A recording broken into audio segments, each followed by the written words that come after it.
Y hay que hablar precisamente de la injerencia estadounidense en Venezuela, de toda la polémica que se ha generado en torno a esta situación, quién respalda y quién acompaña a Juan Guaidó y a su movimiento. Para eso nos acompaña la internacionalista Arlene Ramírez. Bienvenida. Muchas gracias.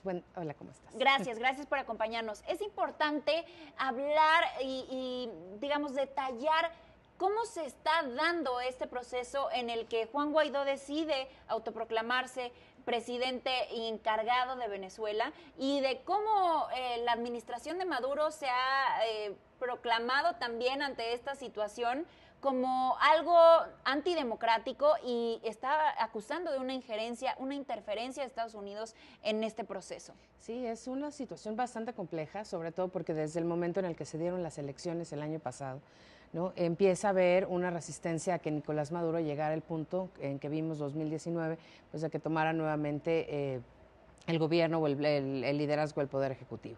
Guaidó ha sido una figura emblemática para esta posible transición, pero también ha generado bastante especulación en torno a quién está detrás de el posible golpe de Estado, golpe civil, ¿no? Un golpe fáctico que pudiera derrocar finalmente a Nicolás Maduro. Cuando hablamos de esta injerencia de los Estados Unidos, con preocupación vemos, por ejemplo, el respaldo de la comunidad internacional a través de ciertos organismos para que pudiera haber una intervención, pero además vemos también la resistencia, por ejemplo, de Rusia y de China para que esto suceda. En el seno de las Naciones Unidas, en el Consejo de Seguridad, se ha revocado ya en 2 ocasiones la posibilidad de que sea a través del Consejo de Seguridad que se declare una necesidad de intervenir militarmente. Sin embargo, en esta semana justamente el vicepresidente de los Estados Unidos comentó que era urgente y necesario que a la brevedad hubiera una intervención militar y en ese sentido pues vemos ya también el desplazamiento de tropas de los Estados Unidos en la frontera con Colombia, que pudiera por supuesto facilitar la llegada de los efectivos militares y sobre todo de poder respaldar a aquellos militares venezolanos que ya han sido cesados porque han reiterado su apoyo a Guaidó y no al presidente Nicolás Maduro. Se habla de alrededor de 600 militares que han decidido abandonar la Guardia Nacional venezolana y que han salido fugitivos de las autoridades en Venezuela. ¿Qué pasa con esta posible intervención militar por parte de Estados Unidos? ¿Cuál sería el posicionamiento, digamos, de la Unión Europea, de Naciones Unidas, de México? Mira, en el caso de que se concretara una intervención militar, pues habría no solamente el respaldo humanitario, por supuesto, porque ese sería el pretexto, que con cuestiones humanitarias Estados Unidos pudiera intervenir en Venezuela y pudiera además liberar para poder llevar a cabo elecciones, ¿no? En el caso de la Unión Europea ya se ha comentado que no están de acuerdo con una intervención militar.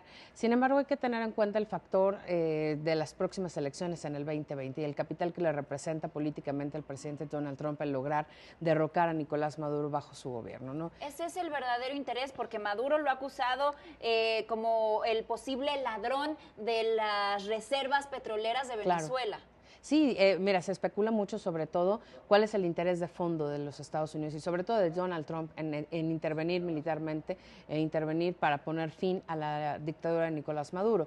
En realidad lo que vemos es que es de manera bastante coincidente el que el próximo año hay elecciones y los votantes hispanoamericanos sean pues la minoría electoral más importante para este periodo de elecciones en 2020. Si eso ocurre, ¿no? Si Nicolás Maduro cayera bajo la presidencia de Donald Trump, entonces a él se le abre un capital político bastante interesante. Hoy en la mañana amanece el 42% de aprobación para el presidente Donald Trump, que ha ido incrementando conforme este discurso de la intervención militar en Venezuela se está afianzando, por un lado. Y por otro lado, también ha crecido bastante la popularidad en función de, bueno, el discurso de hacer América grande otra vez. Y eso justamente implica, pues, otra vez regresar, digamos, a los principios de la doctrina Monroe o América para los americanos, el intervencionismo de los Estados Unidos en la región y cada vez de manera más certera, pues, ir posicionando a los Estados Unidos en la región para tener injerencia en los recursos también energéticos. ¿Cuál sería la situación para Venezuela si es que Estados Unidos interviene militarmente? ¿Qué vendría después? ¿Estados Unidos tendría la posibilidad de alguna manera también, digamos, tener injerencia ya en cuestiones de gobierno en la próxima administración? Claro. o esto no sería posible? No, por supuesto que sí, sería un caso muy parecido a lo que se vivió en Nicaragua o en El Salvador, en mismo Honduras. Sí. Ya esto ya lo hemos visto con anterioridad, justamente esa es la base por la cual el gobierno de México se pronuncia a favor de la no intervención y de manera reiterada ha estado hablando de la doctrina Estrada y de por qué México debe mantener, entre comillas, una postura pues más blanda y mucho más neutral. Sin embargo, sabemos que bueno, la doctrina Estrada y el principio de no intervención también se contrapone de alguna manera a lo que hoy en la seguridad alimentaria, ¿no? Y en la situación humanitaria que tiene muy precaria la población de Venezuela, pues ya necesitaría como alguna intervención o por lo menos un posicionamiento. En ese sentido, Estados Unidos, por supuesto, que tiene la posibilidad de hacer como un tutoreo, ¿no? Sí. Para que se diera a cabo no solamente las elecciones, sino para poder acomodar algún gobierno que pudiera facilitar la transición.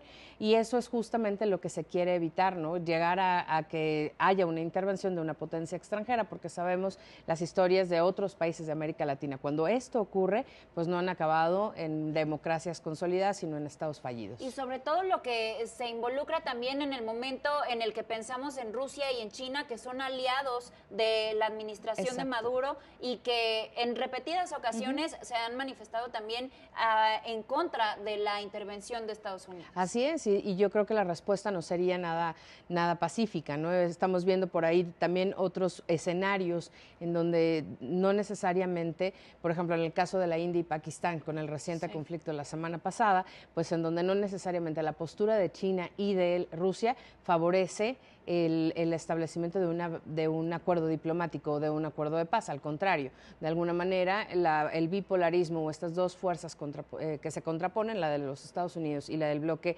formado por Rusia y por China en este momento, pues de alguna manera empiezan a generar mucho más tensión.